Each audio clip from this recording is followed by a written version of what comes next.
Nam mô Hắc Ra Đắc Na Đa Ra Ya Ya. Nam mô A Ri Ya Ba Lô Ít Đế Thực Bát Ra Ya Bồ Đề Tát Đoa Bà Ya Ma Ha Tát Đoa Bà Ya Ma Ha Ca Lô Ni Ca Ya. Ấn Tát Ban Ra Phạt Nhuệ Số Đát Na Đa Tòa. Nam mô Tất Kiết Lắc Đoa Ri Mông A Ri Ya Ba Lô Kiết Đế Thực Phật Ra Lăng Đà Bà.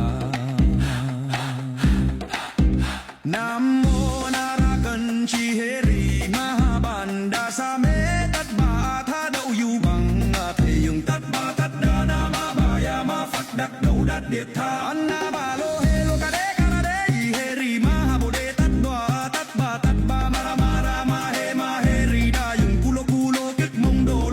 Lô Phật Sa Ya Đế Ma Ha Phật Sa Ya Đế Đa Ra Địa Ri Ni Thất Phật Ra Ya Ra Ma Phật Ma Ra Mục Đế Lệ Y Hê Hê Tất Na Ra Sâm Phật Ra Xá Lợi Phật Sa Phật Sâm Phật Ra Xá Ya Hô Lô Ma Ra Hô Lô Hê Ri Ta Ra Tất Tri Tô Rô Bồ Đề Ya